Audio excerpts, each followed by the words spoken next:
एक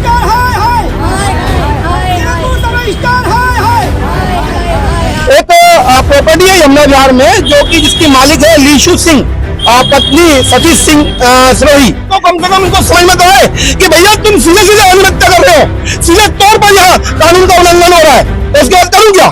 मीडिया के माध्यम से क्या कहना चाहते हैं? मीडिया के माध्यम से कहना चाहता हूँ मेरी बात इनको इन बहरों को समझ में आ जाए। ये अपनी पावर दिखा रहे हैं, मैं भी खुद अधिवक्ता हूँ, ऑफिसर ऑफ द कोर्ट मैं भी हूँ और मेरे साथ भी पावर खड़ी है। और यदि ऐसा कहते हैं ना कि रजिस्ट्री तो इस देश में लाल किले की भी हो जाती है, तो वही कहानी मुझे सिलमपुर की नजर आ रही है कि सिलमपुर रजिस्ट्रार के पास इनको कोई मतलब नहीं है कि मेरे को DJ1 डिस्ट्रिक्ट जज फर्स्ट क्लास ने मेरी इस प्रॉपर्टी पे स्टे दिया हुआ है।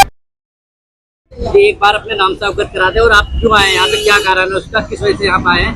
मेरा नाम अधिवक्ता अजय कुमार जैन है और मैं खुद अधिवक्ता होने के बाद खुद आज पीड़ित हूँ SR4 जो सब रजिस्ट्रार साहब है सिलमपुर के। उनसे क्या हुआ है कि एक प्रॉपर्टी है यमुना विहार में जो कि जिसकी मालिक है लीशु सिंह, पत्नी सतीश सिंह सिरोही, और मेरा उनसे एग्रीमेंट टू सेल 2020 का रजिस्टर है। और इसके लिए कई बार, क्योंकि उस समय पैंडेमिक था और बहुत सारे क्राइसिस देश में चल रहे थे, तो उसमें लेट होने पर इतना ज्यादा लेट हो गया कि उस प्रॉपर्टी की कीमत और जिस समय लिया गया उससे काफी ज्यादा बढ़ गई। यही हुआ कि उसके मन में कहीं ना कहीं लालच आया कि मैं अब इस प्रॉपर्टी को सेल नहीं करना चाहता या एनीवन कुछ भी हो। तो मैंने कहा मेरा पैसा आप लौटा दो जो आपने अर्नेस्ट मनी बयाने के तौर पे आपने मुझसे लिया हुआ है।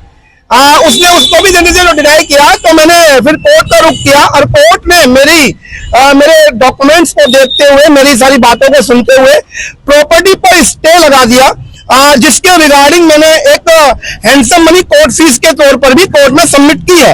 और आप देखिए गजब, जैसे कहते हैं ना कि रजिस्ट्री तो इस देश में लाल किले की भी हो जाती है, तो वही कहानी मुझे सिलमपुर की नजर आ रही है कि सिलमपुर रजिस्ट्रार के पास इनको कोई मतलब नहीं है कि मेरे को DJ1 डिस्ट्रिक्ट जज फर्स्ट क्लास ने मेरी इस प्रॉपर्टी पे स्टे दिया हुआ है। और बावजूद ये SR4 जो कि सब रजिस्ट्रार में होते हैं, ये उस आदेश को ये कह रहे हैं कागज का टुकड़ा है साहब, रजिस्ट्री तो हम करते हैं और ये करने को तैयार।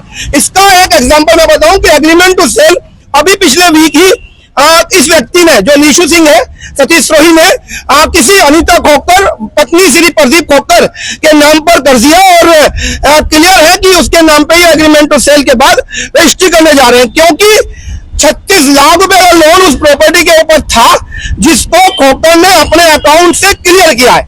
प्रॉपर्टी की कीमत 60 से 70 लाख रुपए बताई जा रही है।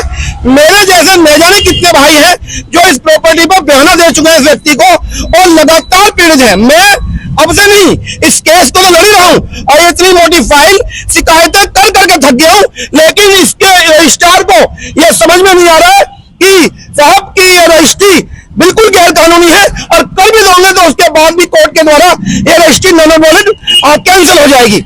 लेकिन मैं अभी SDM साहब के पास, सभी आप पत्रकार साथी मेरा साथ दे रहे हैं, आप पहुंचे। अब मुझे नहीं पता कि सर यहाँ पे होगा क्या और किस तरीके से रजिस्ट्री को मैं रोकूं, क्योंकि ये तो अपने आप में इनहेरिट पावर के साथ ये बैठे हैं कि मेरी अपनी खुद की पावर है और मैं रजिस्ट्री कर सकता हूँ। प्रकरण में आपने कोई ज्ञापन भी सौंपा है? सर ज्ञापन अभी देखे आया हूँ, ज्ञापन के तो नाम पे इतने ज्ञापन देखिए। मेरी ये इतनी मोटी शिकायत है, 4A 4B 4C 4D 4E 6A 6B 6C 6D, इतने सारे फ्लैग जो लगाए ना, ये सब ज्ञापन तो है।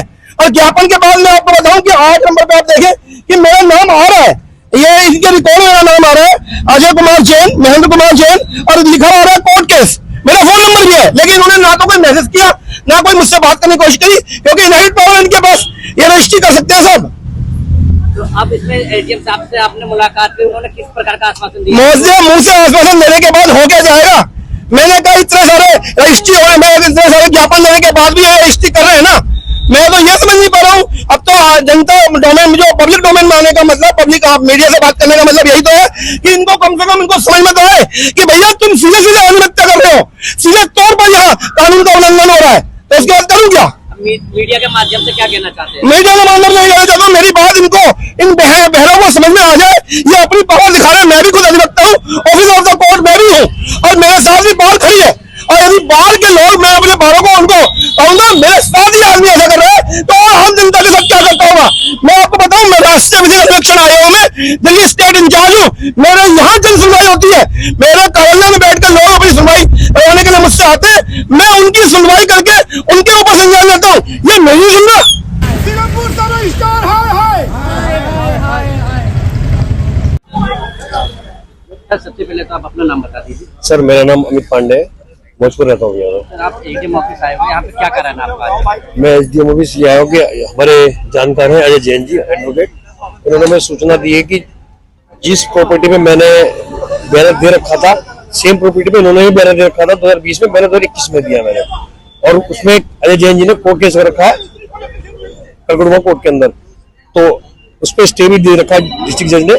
उसके बाद भी आज उसकी रजिस्ट्री कोई और दूसरा आदमी कर रहा है और ले रहा है, तो ये सीधे से भ्रष्टाचार एक तरीके का और गलत है। जब डिस्ट्रिक्ट जज ने स्टे दे रखा है किसी प्रॉपर्टी पे तो अब उस रजिस्ट्री नहीं करा सकते हैं, तो सभी को पता है, कानून में लिखा हुआ है तरीके से, तो ये सीधे फ्रॉड है।